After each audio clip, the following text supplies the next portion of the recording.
이번 주제는 뭐죠? 우리는 어떤 인간을 사랑할까? 라는 주제입니다. 이 주제 얘기 들으시고 어떤 생각들이 드셨어요? 심채경 선생님. 너무 어려웠어. 너무 어려웠고 네. 사실 저는 약간 또 직업병이 도지기 시작한 게 네. 사랑의 정의가 무엇일까를 굉장히 많이 생각하게 되더라고요. 이게 사랑이라는 게 남녀 간의 사랑도 있고 그렇죠. 굉장히 여러 가지가 있잖아요. 그래서 너무 많은 사랑의 종류를 생각하다가 네. 이제 저는 저 자신에 대한 사랑에 네. 대해서 생각을 하게 됐고 나는 뭘 좋아했지? 나는 뭘 사랑했지? 나는 어떤 사람이 내가 되고 싶지? 뭐 이런 생각을 펼치보다 보니까 네. 저의 인생을 되돌아보게 됐어요. 사랑의 관점으로. 아, 네. 그래서 제작진한테 이제 사랑의 정의가 무엇이냐를 되물었습니다. 그리고 답을 받지 못했어요. 그걸 또 되물으셨어요? 아, 네. 이러면 이제 논문을 쓸 수가 없는 거죠. 정의가 안 되니까. 정해지지 않아서 제 속에 들어왔다 나가셨어요? 아직 지금 똑같았나요? 저 찾고 있어요 지금. 아, 아직 찾고 계시죠? 그럼 다음 주제로 넘어가죠. 아 그래요? 아직 찾지를 못하셨다는데. 아, 저는 너무 좋아요. 그 김영하 네네. 선생님도 이 주제를 듣고 어떠셨어요? 그러면 이 사랑이 어떻게 작동하는지 과학자적 관점으로 네. 간단한 그래프를 하나 좀 생각해봤는데 네. X축에는 매력이라는 척도를 놓고 네. Y축에는 이제 신뢰라는 척도를 놓아요. 오. 가까운 사람의 경우에는 매력보다 신뢰가 훨씬 중요해진다고 생각해요. 그렇죠. 네. 그리고 멀리 있는 사람은 신뢰보다는 매력이 있으면 사랑할 수 있다고 생각해요.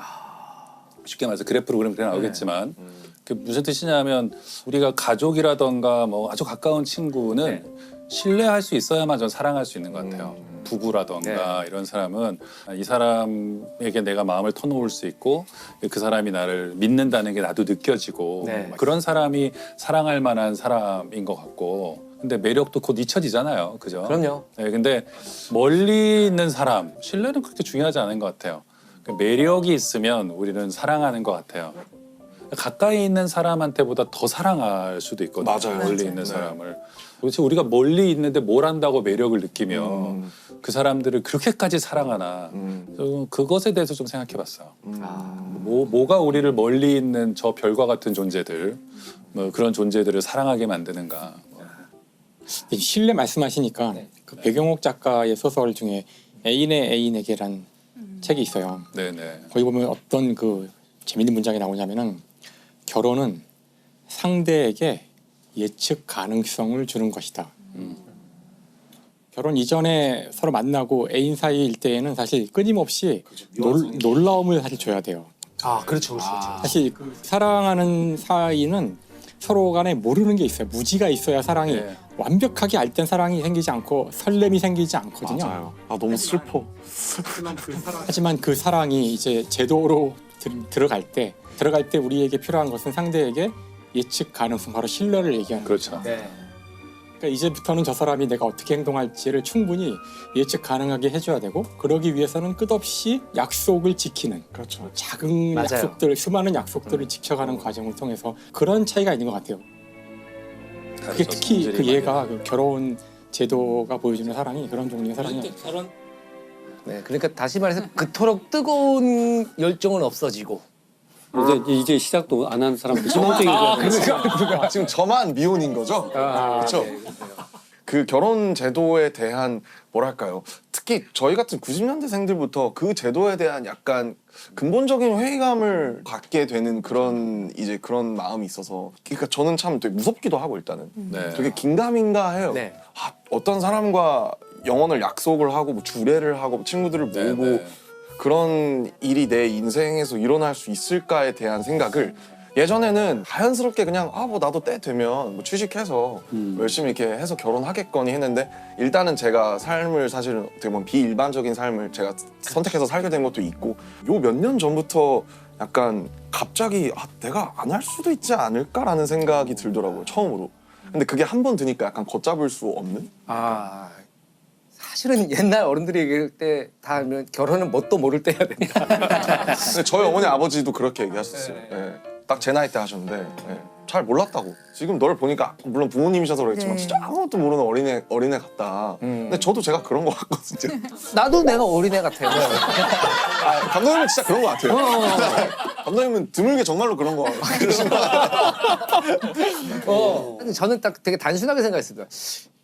어제 보고 그제 봤는데 내일도 보고 오늘도 보고 봤는데 내일도 보고 싶어. 매일매일 보고 싶어. 그러면 결혼하는 거지. 쭉 하다 보니까 어떻게 결혼 얘기까지 왔고 되게 궁금해하시는 분들이 많을 것 같아서. 네, 근데 지금 그 세대가 전부 거의 대부분이 이제 거의 이제 디폴트를 결혼해야 돼? 뭐 이런 비혼을 거. 디폴트로 네, 놓고 아주 특별한 경우에만 결혼하는데 맞아요. 그게 또 하나 문제가 요새 이제 결혼이 거의 중산층 이상의 문화가 되어가고 있어요.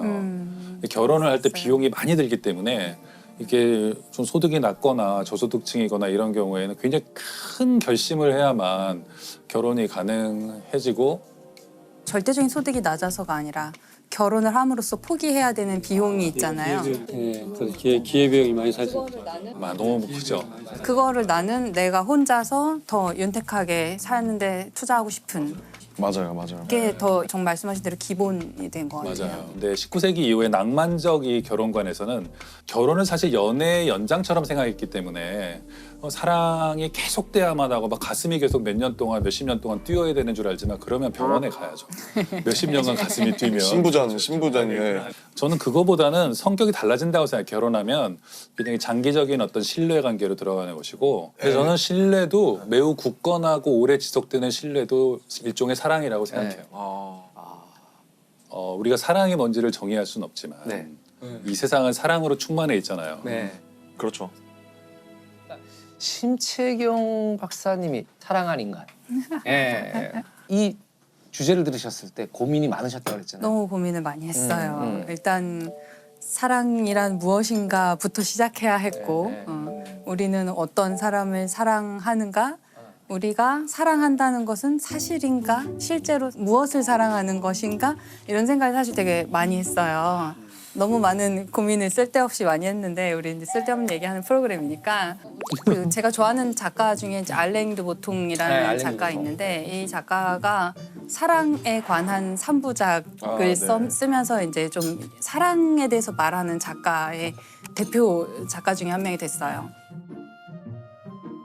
이제 알랭 보통의 책에서는 사랑이란 주제, 남녀 간의 사랑이란 주제를 놓고 여러 방면에서 조명을 하는데요. 그 작품을 보면 우리가 이렇게 연애를 하고 사랑하는 사람을 만나고 하는 게 그 사람을 정말 사랑하는 걸 수도 있지만 그 사람과 함께 있는 이 순간에 나를 사랑한다는 거예요. 내가 이렇게 멋진 식당에 가서 맛있는 걸 먹고 있는 나. 멋진 어떤 상대방과 함께 동반하여서 이 풍경과 분위기를 즐기고 있는 전시되는 나를 나. 사랑한다는 거예요. 그 지적이 저는 굉장히 많이 와닿았고요. 그래서 저는 제가 사랑하는 사람은 어떤 사람인가, 나는 누구를 사랑하는가를 생각했을 때 일단은 남편분은 아니신 것 같고. 서론이 너무 길었나요? 저는 전 것 같아요. 저는 일단 제가 제일 좋고 저를 제일 사랑하고 있고 다른 사람들을 볼 때 자기 자신을 잘 사랑하는 사람을 되게 좋아해요. 그렇죠. 자기 자신을 잘 사랑하고 있다는 거는 자기 자신의 모든 면을 잘 받아들이고 있고 네. 자기 자신에 대해서 잘 파악하고 있고 그런 사람이라고 생각을 해요. 제가 이제 대학원에 오고 싶어하는 혹은 천문학자가 되고 싶어하는 제 후배들이 이제 저한테 가끔 고민 상담을 하러 올 때가 있는데 전 천문학 하고 싶은데 어떻게 하면 되나요? 아니면 자기는 과학자 되고 싶은데 수학 과학을 잘 못해요. 물리 어려워요. 이런 식의 질문을 하러 와요. 그러니까 제가 그 친구들한테 그걸 물어봐요. 직업 과학자가 되려면 사실은 대학원을 나올 수밖에 없고 박사 학위를 받는 게 거의 필수적이고 박사 학위를 받으면 그때 인생이 시작이 돼요. 이 과학자로서의 삶은 박사 학위를 받으면 끝이 아니라 그 시작에 햇병아리 박사가 돼요. 어떡해. 그러니까 그 과정, 그 라이센스를 따기 위해서 거의 20대의 거의 모든 시간을 대학원에서 보내야 돼요.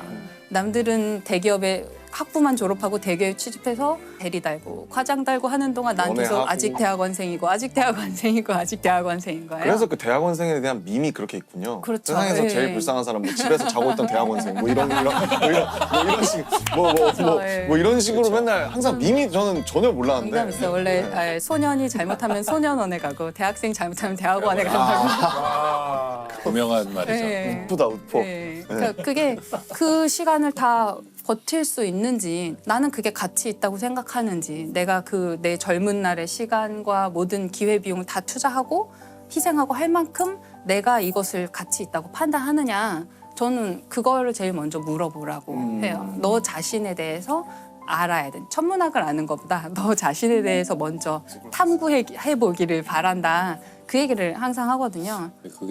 이게 자기를 아는 문제잖아요. 맞아요. 예. 근데 이게 맞아요. 철학적으로는 굉장히 어려운 문제거든요. 자기를 안다고 했을 때 첫째 문제는 자기란 무엇인가? 자기 베이비. 나라는 것이 불교에 그런 말이 있거든요. 나라고 할 만한 것이 없다는 사실이 있다. 이런 말이 있어요. 근데 아무튼 그게 좀 어려운 얘기지만 네. 나라는 것이 있나? 그러니까 왜냐하면 나라는 것이 자꾸 바뀌거든요. 맞아요. 근데 오늘은 내가 예를 들면 유튜버가 되고 싶은데 내일은 뭐. 가수가 되고 싶고 그럴 수 모레는 있죠. 또 누구의 걸 봤더니 영화 배우가 그렇죠. 되고 싶고 네. 인간은 자꾸 변하기 때문에 이 변하는 자아 중에 어떤 게 나냐? 너무 어려운 문제죠. 맞아요. 심채경 박사님께서 그 알랭드 보통의 불안이라는 소설 네네. 언급을 하셨는데 다들 읽어보셨을 거 아니에요? 안 시원하네요. 저 안 읽어봤는데. 보통 사람들 다 읽나 봐요.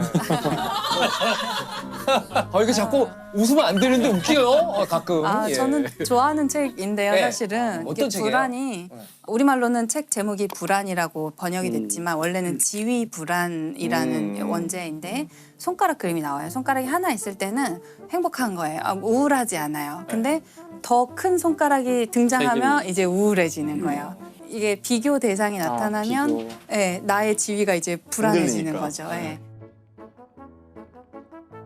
그리고 현대 사회의 이런 지위 불안이 좀 더 심해진다는 거죠. 그렇죠. 예전에 작은 마을에서 살고 있을 때는 그냥 웬만해도 다 비교 대상이 별로 네네네. 없으니까 내 이 정도면 잘생겼지 맞아요. 이러면서 네. 살아갈 수 있었는데 이제는 비교 대상이 전 소설. 세계로 네. 확대됐고 소설이 진짜 큰 것 같아요. 네. 네.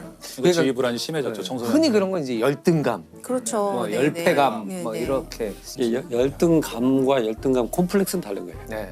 오. 열등감은 누구나 다 있죠. 네. 근데 나만 있는 걸로 생각하지만 그 열등감은 발전의 도약이 되죠.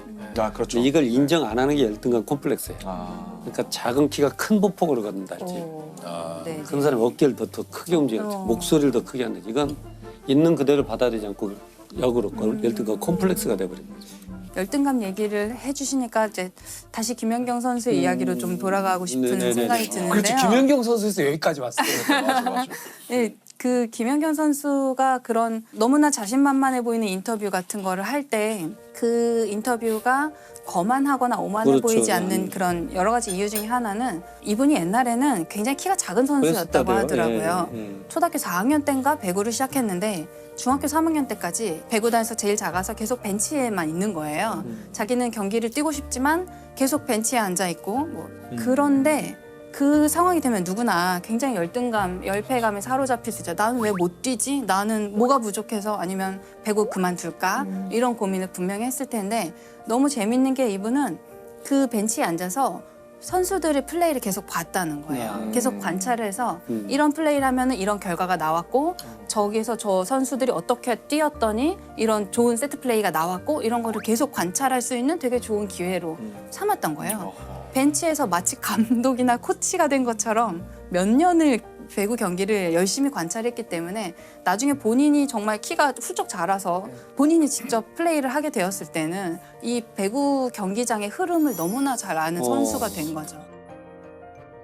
그럼 박사님은 뭔가 그렇게 그 김연경 선수님의 작았던 키처럼 뭔가 이렇게 벽 앞에 막혔다라고 느꼈을 때 어떻게 극복하셨는지 그런 케이스가 오. 있으신지. 벤치에 앉아 있었던 경우. 그렇죠. 저는 대학에 처음 들어왔을 때가 좀 어려운 시기였어요. 근데 제가 망원경을 직접 본 적이 한 번도 없는 상태였어요. 저는 아. 그냥 과에는 뭐 중학교 때부터 자기가 렌즈를 직접 깎아서 망원경을 만들어 본 장인이 사람. 있어, 장인이. 네. 갈릴레오 지대도 아니고 전문학자 하기 힘들다 힘들어. 네, 아주 어릴 때부터 관측을 많이 해본 사람 집에 굉장히 큰 병통의 망원경이 있는 사람들이 많은 거예요. 그리고 제가 잘 모르는 별자리 신화 이야기를 막 끝도 없이 나오는 거예요. 그럴 주눅 때 들었겠다. 완전히 주눅 들죠. 완전히 주눅 들고 나는 별자리도 모르는데 학교에서는 별자리 가르쳐주지 않아요. 그러면 저는 계속 교양이 없는 상태로 교양이 없는 인간이 되는 거예요. 이제 그게 너무 이제 처음에 주눅 들기가 쉬웠거든요. 저는 그게 처음에 되게 어려웠는데